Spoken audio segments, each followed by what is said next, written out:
In devastated Gaza, while many lives were saved by the ceasefire, the suffering continues. We have welcomed the efforts for peace undertaken by President Trump, which secured, together with those of other countries and mediators, Egypt, Qatar, and Turkey, a ceasefire agreement that must be fully upheld.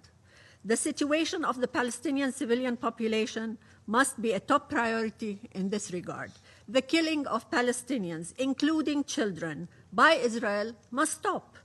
There's no justification for the delays by Israel in allowing shelter in or the restrictions on aid and humanitarian access. The spread of rodents and diseases, the vulnerability of communities to adverse weather, the delays in restoration of basic services and recovery, and the human and humanitarian consequences of this man-made reality demand immediate attention and response. We reiterate the need for coordinated efforts to address this situation and have established a liaison committee with the Board of Peace for that purpose. We welcome the convening of two important international meetings in Brussels: the Global Alliance for the Implementation of the Two-State Solution, led by Saudi Arabia, Norway, and the EU, and the Ad Hoc Liaison Committee chaired by Norway and co-sponsored by the EU and the United States. Both meetings highlight the understanding of the international community that Palestine must remain a priority. It is imperative for this resolve to be translated into transformative action. As we embark on phase 2 of the ceasefire, we reiterate our vision of one state, one government, one law, and one gun, and the need for full Israeli withdrawal from the Gaza Strip. Gaza is an integral part of Palestine, and transitional arrangements must be conducive to the reunification of the West Bank and the Gaza Strip under the Palestinian Authority, as foreseen by this Council, leading to Palestinian self-determination and independent statehood. After so much death, destruction, displacement, and devastation, it is time for life, healing, recovery, and reconstruction. It's essential not to derail these efforts by pursuing policies that President Trump's plan rejected: forcible displacement and annexation.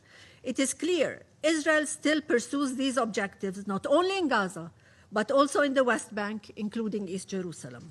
Annexation is prohibited under the United Nations Charter and under preemptory norms of international law. It's a crime against peace, and it is rejected by the world and President Trump himself.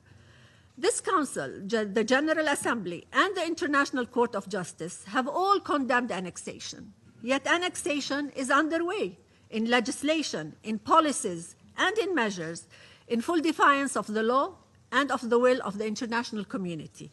It destroys Palestinian community and the prospects for peace.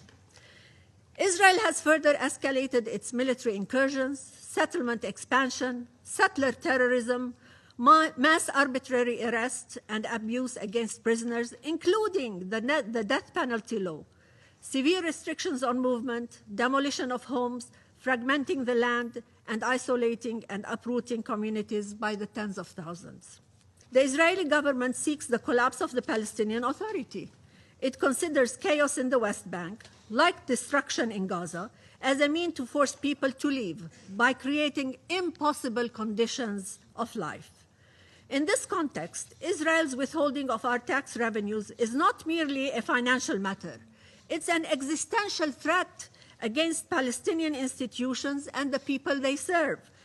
It further undermines our people's right to education, to health, to water, to safety, and much more, and is a matter of international peace and security deserving the immediate attention and action of this Council. In 2019, settlers shot and killed 38-year-old Hamdi al-Nassan, a father and a husband.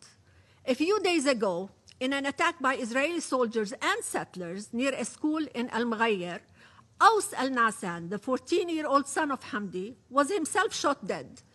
A father and a son killed a few years apart, victims of the same violence. The world condemned settler terrorism then and condemned it again now. But our communities, our people, and our children were never afforded the protection they deserve, the protection they are entitled to, and the protection they desperately need.